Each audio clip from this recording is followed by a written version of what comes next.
Centrale d'Haïti. Merci, Monsieur le Président. Monsieur le Président, je voudrais tout d'abord vous remercier d'avoir convoqué cette importante et opportune séance tenant compte des récents développements de la situation sécuritaire dans la zone métropolitaine de la capitale d'Haïti.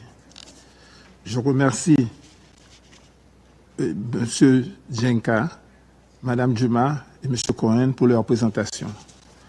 Je suis également très honoré de la présence du docteur William Pape, une référence en matière de traitement des maladies infectieuses en Haïti et dans le monde, qui nous a fait un témoignage poignant de ce supplice que vit la population haïtienne soumise à la violence des gangs armés.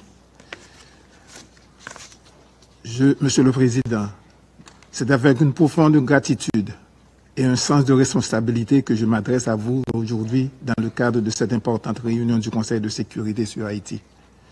J'ai été frappé par cette grande convergence de vues qui caractérise les différentes interventions sur la meilleure formule de faire face aux nouvelles situations qui se développent dans le pays au cours de ces derniers jours.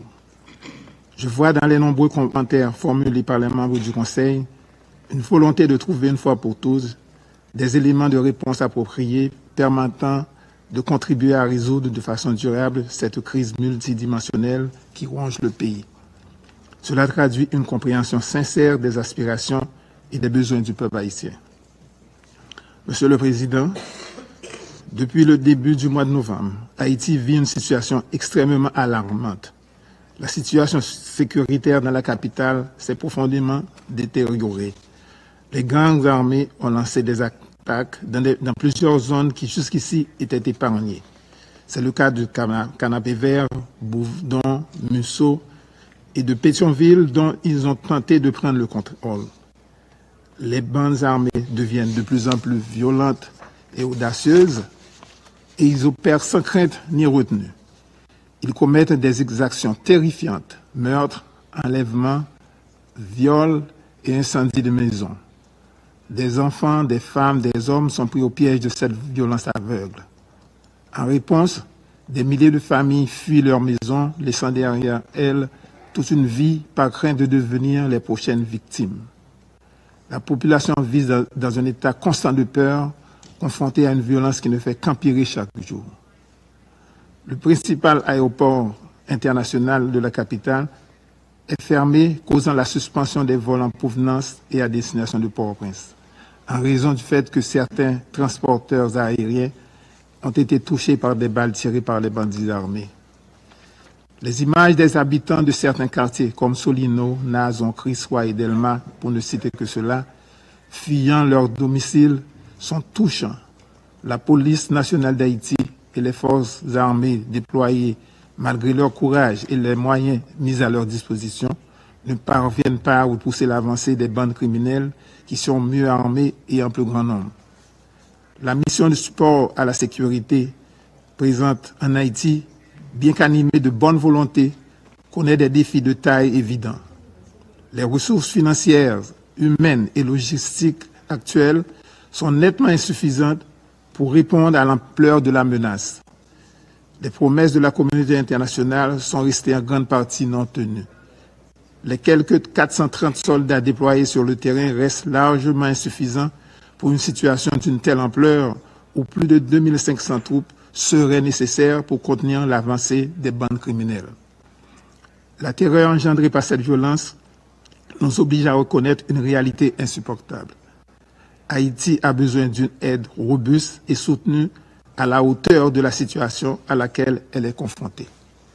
Cette situation alarmante nous interpelle sur la nécessité de solliciter la transformation de la mission de soutien à la sécurité MSS en une mission d'opération de maintien de la paix des Nations Unies, telle que l'a sollicité le président du Conseil présidentiel de transition, son Excellence M. Leslie Voltaire, dans sa lettre adressée au secrétaire général. Une telle transformation garantirait une mobilisation plus importante des ressources, un mandat plus robuste, une plus grande participation du pays et une meilleure coordination internationale pour restaurer la sécurité et rétablir la confiance des citoyens dans leurs institutions. Une mission de maintien de la paix fournirait aussi à Haïti le cadre nécessaire pour désarmer ces groupes armés, rétablir la paix et la sécurité, restaurer l'état de droit et permettre à la police nationale d'Haïti de se reconstruire. Elle enverrait également un message clair à ceux qui propagent la violence, c'est-à-dire la communauté internationale est déterminée à soutenir le peuple haïtien dans sa quête de sécurité et de justice. Il ne s'agit pas uniquement de restaurer l'ordre public, il s'agit de préserver des vies humaines, de reconstruire des institutions démocratiques et de redonner espoir à toute une nation. La sécurité est le socle sans lequel aucun progrès durable, que ce soit économique, social ou politique, n'est possible. Haïti se trouve donc à la croisée des chemins. Soit la communauté internationale apporte un appui conséquent, ou soit il laisse le pays sombrer davantage avec des conséquences qui s'étendront bien au-delà de nos frontières.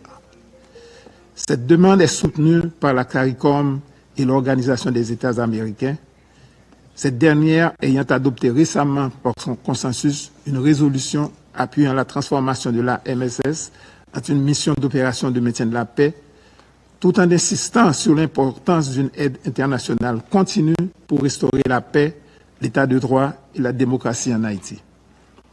Ce soutien est crucial non seulement pour la sécurité immédiate, mais aussi pour garantir la stabilité à long terme du pays et de la région. Nous remercions ces deux organisations pour leur engagement dans la recherche d'une solution durable à la crise haïtienne. Cette nouvelle mission d'opération de maintien de la paix dans le pays aura à fonctionner en tirant des leçons du passé pour ne pas répéter les mêmes erreurs de la MINUSTAH.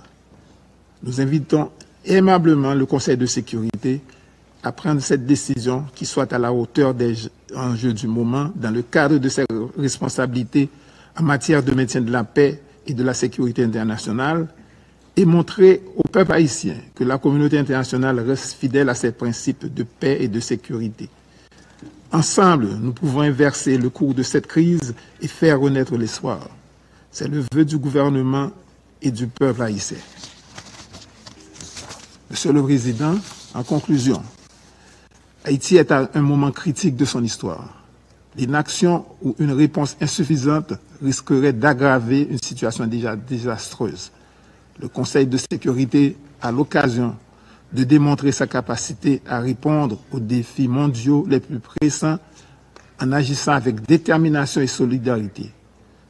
J'exhorte donc les membres du Conseil à répondre favorablement à l'appel du gouvernement de vos pays et à transformer la MSS en une mission d'opération de maintien de la paix pour le bien du peuple haïtien et pour la stabilité de notre région. Je vous remercie.